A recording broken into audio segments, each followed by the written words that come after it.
They thought they didn't need you. Now they're desperate to return. You ever notice how someone only starts to care when you've stopped waiting? Funny, isn't it?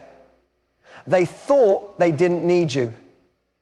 You were too available, too kind, too understanding. You made space for them in your life. You gave them time, energy, presence, and they mistook it for weakness, for predictability, for something they could replace. So they drifted, disconnected, pulled back. And you stayed strong. You didn't beg. You didn't chase. You didn't sell your worth for a few crumbs of attention. You chose self-respect. And now they're watching. Now they're reaching out. The same person who took you for granted suddenly remembers how good they had it. Not because you changed for them, but because you grew without them. That's what people don't realize. Your silence isn't rejection, it's transformation. You stop showing up where you weren't seen. You stop watering a garden they refused to plant with you, and when you did, they felt the absence. They missed the warmth, the depth, the realness. All those things they pretended didn't matter. But now the tables have turned, and they're desperate to come back. And here's the truth. Whether or not you let them back in isn't about revenge. It's about boundaries. It's about only making room for people who choose you the first time, not just when they're lonely. Let them feel the loss. Let them grow through it. And you keep moving forward. Because you were never too much. You were just too valuable to stay where you weren't seen. When you finally step away from someone who didn't appreciate you, it creates a silence they can't ignore. There's something powerful about your absence. Not the dramatic, storm-out kind of absence, but the quiet, intentional decision to no longer show up where you were once overlooked. Most people don't realize how much noise your presence brings until it's gone. Your support, your effort, the way you cared, the consistency you offered. All of that added a certain rhythm to their life. But because it was always there, they began to expect it. They stopped seeing it as a gift and started seeing it as a given. This is where so many people get stuck. They think being available means being chosen. But availability without value recognition just makes you invisible. You show up and they barely notice. You text and they leave you hanging. You suggest plans and they might be free. But then you stop. You stop chasing. Stop initiating. Stop trying to remind them how much you care. And that silence, that shift, it echoes. It forces them to confront something they were avoiding. Life without you. At first, they might not even register the change. Maybe they assume you'll come back, that you're just busy. But as days turn to weeks, the realization creeps in. You're not reaching out. You're not there to comfort them after a rough day. You're not available at 2 a.m. to talk about their problems. That convenience, that emotional safety net you once provided is gone. And now they're feeling the weight of what they lost. Not because you punished them, but because you stopped offering yourself where there was no appreciation. The thing is, your presence carried weight. You brought energy, empathy, and depth to their world. And without it, there's an emotional void. Not just because they miss someone, but because they miss you. The specific way you listened, the comfort of your consistency, the way you saw through their walls when no one else did. And that kind of connection doesn't just get replaced, it lingers. It makes people wonder, question, and eventually regret. But here's the twist. By the time they realize the gravity of your absence, you've lightly changed. You've grown. You've filled your own gaps instead of waiting for someone else to. And in doing so, you've made it harder for them to come back. Not out of spite, but out of self-worth. Because the version of you that stayed hoping they'd notice is not the same version they're trying to reach now. So yes, your absence speaks. It speaks volumes. And for those who once thought they could live without you, it becomes a haunting reminder that not everyone will wait to be valued. Sometimes, when you stop showing up, they finally start to see who you really were. There's a massive difference between someone giving you attention and someone giving you respect. Attention is easy to get. It's fleeting, surface level, and often driven by impulse or convenience. A text at midnight, a like on your photo, a casual "I miss you" after weeks of silence. But respect is intentional. It's consistent. It doesn't need drama to exist. And it doesn't disappear the moment you stop entertaining someone. When you start valuing yourself, you begin to see just how many people were only offering attention when what you truly deserved was respect. The problem is, we often confuse the two, especially when we care deeply. We think that if someone reaches out, they still care. If they flirt, they're still interested. If they check in once in a while, they must be thinking about us. But attention isn't proof of love, and it's definitely not proof of commitment. It's just that. Attention. It might make you feel seen for a moment, but it rarely leads to anything meaningful. Respect, on the other hand, shows up in actions. It's in the effort someone makes without being asked. It's in the way they talk about you when you're not around. It's in their willingness to choose you fully, not just when they're lonely or bored. When you learn to prioritize respect over attention, everything changes.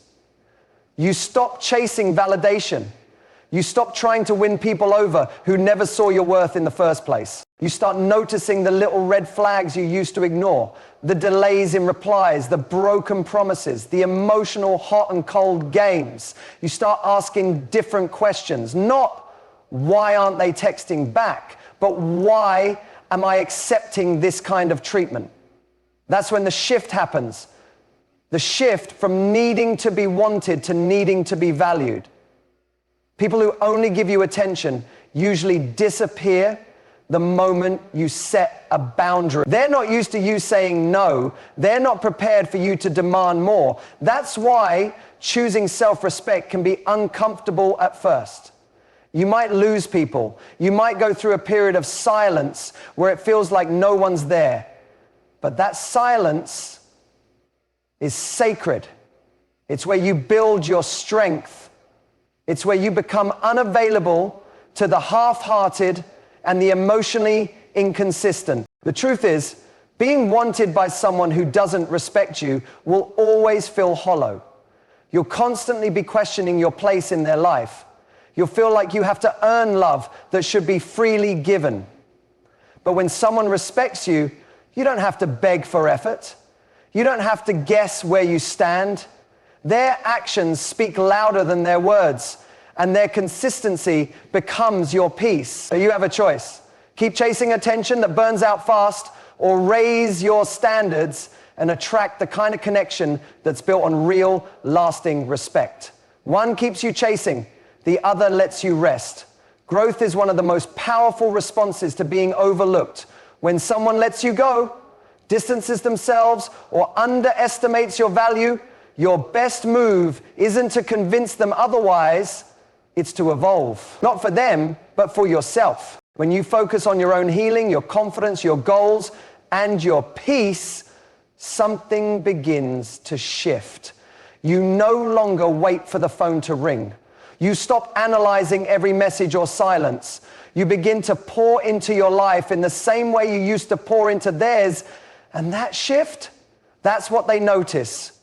People are often blind to what they had when you're still standing in the same place they left you. If you're still available, still reaching out, still hoping, they don't feel the loss.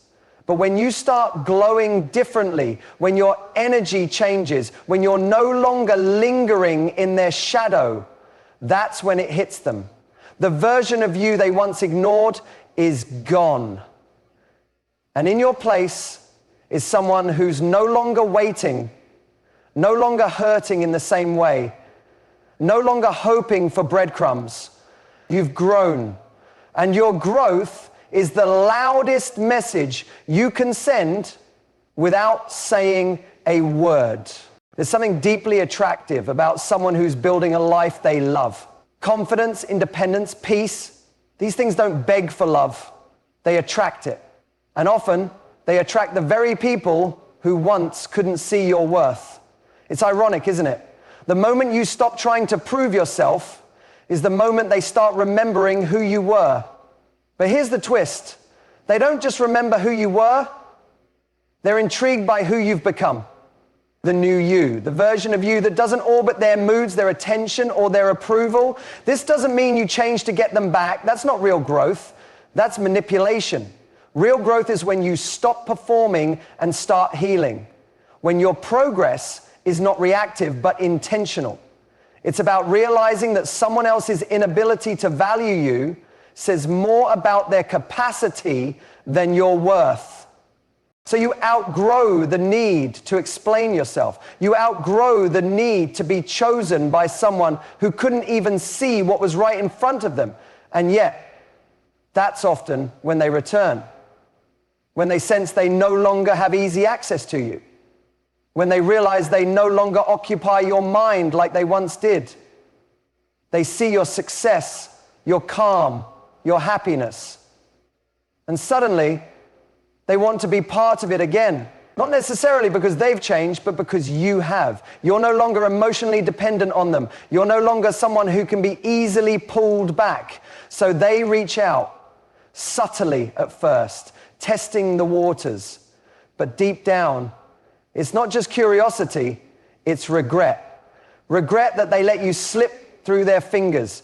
Regret that they only recognized your worth once it was no longer theirs to claim. And when someone comes back after walking away, it can be tempting to believe it means something profound, that maybe they've changed, that maybe they've finally realized how much you meant to them.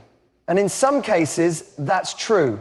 But often, when someone returns, it's not because they've had a breakthrough. It's because they felt a void. They miss the comfort. They miss being understood. They miss the emotional safety you once gave so freely. But that's not the same as growth, and it's definitely not the same as genuine reconnection. People tend to come back when their other options fall through, or when life gets quiet enough that they start feeling their own loneliness. In those moments, they remember you. Not necessarily because they want to build something real, but because they want relief. And that's a dangerous place for you to re-enter a connection from. Because if they're coming back to get the same things without doing the work, all you're doing is stepping back into the same pattern that drained you in the first place. You see, many people mistake a return for a second chance. They think that because someone reaches out, it's a sign of maturity or reflection. But true reflection leads to changed behavior, not just familiar words. It's easy to say, I miss you, or I've been thinking about us. It's much harder to show up differently, to respect your boundaries, to take responsibility, to be consistent. Without that shift, their return is nothing more than nostalgia disguised as effort. This is why it's so important to look beyond the emotions. Because yes, hearing from someone you once loved can stir up a lot. It can make you question everything. It can bring back the warmth, the laughter, the moments you miss. But memory is not a reason to restart a relationship. Patterns are. And if the pattern hasn't changed, neither will the outcome. That's the trap. Thinking the feelings are enough, that missing each other is enough. But missing someone isn't love. It's just absence. It takes a lot of strength to say no to someone you once said yes to, especially when they finally come back. But your peace is not a playground. Your growth is not a holding space for someone else's delay in recognizing your worth. If they come back just because it's convenient now or because they're lonely, that's not love. It's dependency. Love is intentional.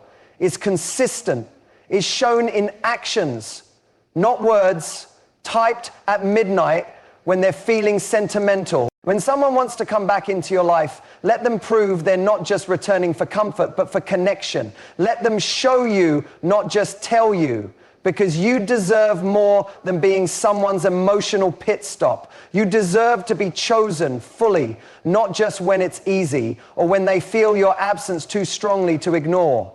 Let them come back different or not at all. There's a quiet kind of power in realizing that you get to choose who stays in your life. For a long time, you might have felt like the one always trying to be chosen, waiting to be picked, loved, prioritized. You gave energy, time, and heart to people who barely met you halfway, hoping they'd see your worth if you just loved them enough. But the truth is, love isn't something you earn by shrinking, proving, or chasing. It's something that's given freely by people who are emotionally available and mature enough to value it. When you step into your worth, everything shifts. You stop seeing people returning as a compliment. You stop interpreting someone wanting you again as proof that you're finally enough. Because here's the truth. Your value was never lost. It was just unseen. And being unseen by someone doesn't make you less. It just means they weren't capable or ready to meet you where you were. That's not your fault. That's not your burden to carry. You are not responsible for someone else's lack of awareness. You get to set the standard now. Just because someone finally sees your worth doesn't mean they deserve access to it. Wanting to come back into your life is not the same as being worthy of a place in it. You're not obligated to open the door simply because they knocked. Forgiveness doesn't mean reunion. Understanding doesn't require a second chance. You can wish them well from a distance while protecting your peace. The mistake so many people make is thinking that love is scarce, so they hold on to the first person who shows interest again, even if that person once left them hurting. But love isn't rare. Self-worth is. And when you have it, you stop settling. You stop confusing familiarity with compatibility. You realize that some people want you back, not because they've changed, but because they finally feel the loss of your presence. But that's not enough. The feeling of missing you isn't a foundation for a healthy relationship. You don't need to be flattered by someone's return. Instead, you can ask better questions. Have they grown? Have you? Is this reconnection aligned with who you are now, not who you were when you met them? Are they ready to give what you're no longer willing to go without? These questions aren't walls, they're filters. They help you protect the life you've worked hard to build. You're allowed to be selective. You're allowed to require consistency, honesty, and real effort. You don't owe anyone another version of yourself that sacrificed just to be loved. The people who truly deserve you are the ones who recognize your value the first time and treat it with care, not convenience. Letting someone back in should never feel like going backwards. It should feel like aligning with something better, something mutual, something grounded in truth. The choice is yours. And that power is everything. Thank you for giving me your time, your attention, and your heart in this space today. I hope these words reminded you of your worth and gave you the strength to protect it. You don't have to go backward to find love. You move forward into it.